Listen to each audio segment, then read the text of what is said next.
Mabiyayang araw mga minamahal kong kababayan.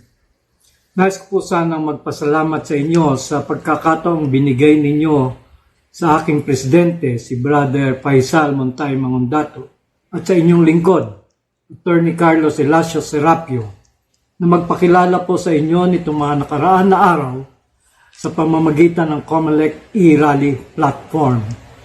Ngayon naman po, sisimulan po namin gaya ng kanyang sinabi kagabi, ang pagbabahagi at paghihimay ng aming transition platform at program of action.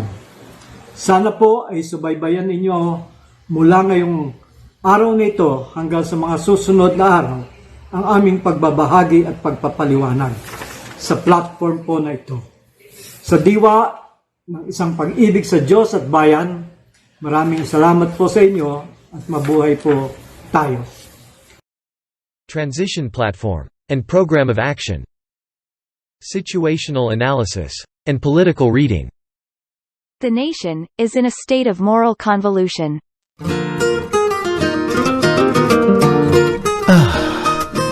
Di ba't ang sarap maging malaya? Makakagala ka kung kailan mo gusto. Makakapag-surf ng mga bagong ideya. Sky's the limit, ika nga. Pero sa totoo lang, malaya na nga ba talaga tayo? O nagpapalit-palit lang na mukha yung mananakop? Dahil ang pagiging malaya ay hindi lang nakikita sa kakayahan mong magreklamo ng hindi nakukulong, sa kapasidad mong makuha ang bago o makasakay sa uso. Ang tunay na paglaya ay nasa pagkakaroon ng malawak na kamalayan, sa kakayahang umunlad ng hindi naman nalulumpo sa kakatrabaho, sa kakayahan mong makasabay pagdating sa oportunidad. Be all you can be ayon sa mga kano. Dahil kung sila ay may American dream, tayo dapat meron din. Pero bakit parang ang pag-unlad sa atin ang hirap matamasan? At kung madali, bakit parang nakalaan lang sa iilan? Saan nga ba nadiskaril ang dapat sana ay tuluyan nating paglaya? Yung sama-sama. Kung tutuusin, nagkaroon naman tayo ng magandang simula. Nang umigpaw ang kamalayang Pinoy. Nagising tayo sa katotohanang meron tayong iisang lahi, iisang bayan, na tayo ay Pilipino at atin ang Pilipinas. Yun nga lang, mula doon, iba-iba na ang naging diskarte. Nagkasama-sama lang muli tayo, nagkakaisa ng damdamin, pag may kalaban. Sa hinaba-haba ng kasaysayan, pagkatapos maitawid ang ipinaglalaban, kanya-kanya na muli ng pakikipag-unahan, kanya-kanyang pag-aabuso sa napanalunan, simula lider hanggang ordinaryong mamamayan. Sari-sariling diskarte sa pagyaman, walang pakialam kung may matapakan. Para bang masaya pa sa ugaling gulangan at talo-talo na pag di na mapakinabangan. Paano nga ba natin nasisikmura ang magpakapusog sa ambisyon habang milyong-milyon ng gutom? Ang manira imbis na bumuo. At kung may nagawa man, bitin. Paulit-ulit na lang ba? Ang nakasanayan sa politika, yun at yun din. Hibang, di ba? May tawag dyan, political insanity. Pahintulutan nawa na may bahagi ang isang artikulo sa Philippine Star ni Cito Beltran. Sadly, we are once again in that season of madness, and so many well-meaning individuals are searching the land for prophets and wise men who could impart wisdom and lessons on how to choose a leader and who to vote for. Not too long ago I was reading from the book of Samuel, an Old Testament prophet who was on speaking terms with God, literally. That was in a time when God had his chosen people, walked and talked to them, fought and provided for them and protected them from their enemies. Israelites were afraid of communing with God or hearing his voice, much less experiencing his presence, and at the same time resented the God-appointed leadership role of corrupt priests or righteous prophets. Instead they wanted what their enemies had. They wanted a king of their own. How stupid is that?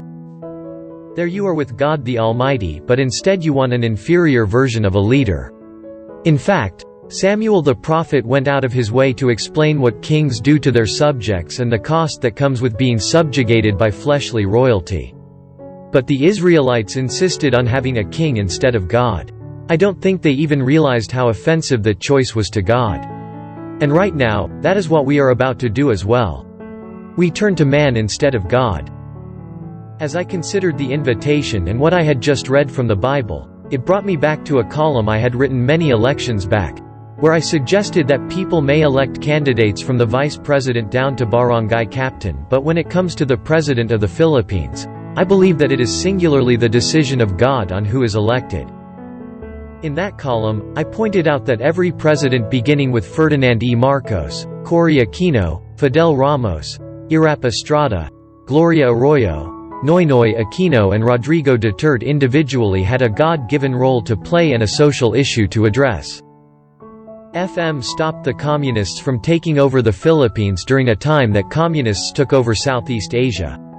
Cory Aquino provided the moral ascendancy and faith-based leadership that resulted in a bloodless people's revolution. Fidel Ramos brought a work ethic and inspiration to get the economy back on its feet.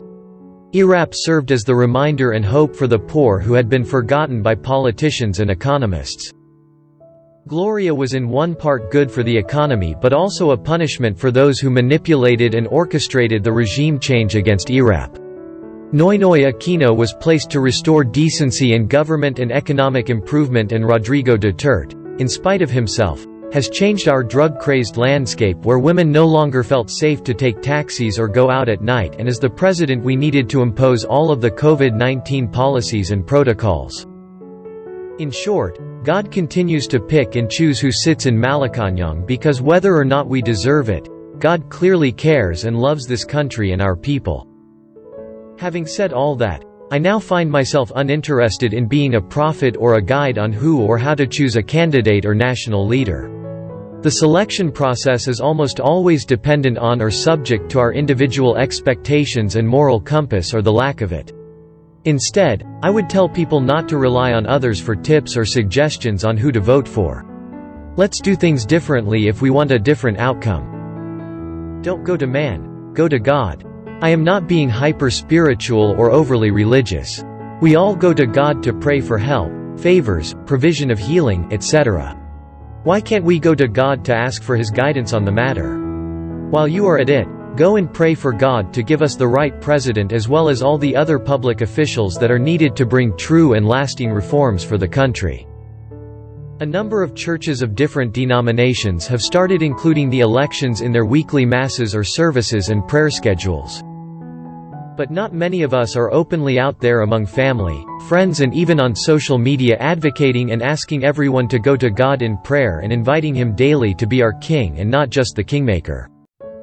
Crazy? No, we were already insane before I wrote this, remember? To quote Jesus Christ, "Let your will be done, on earth as it is in heaven."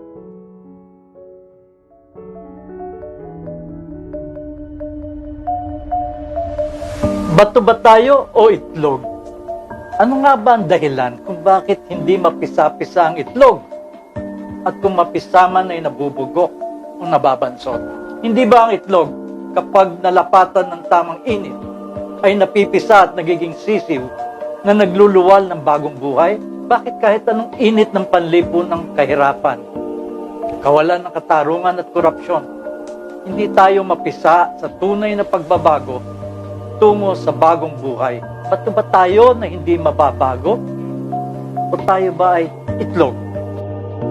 Carlos Elacio Serapio, ang inyo pong lingkod na naghahain ng kanyang sariling para sa paglilingkod bilang Vice Presidente ng minamahal nating bansang Pilipinas.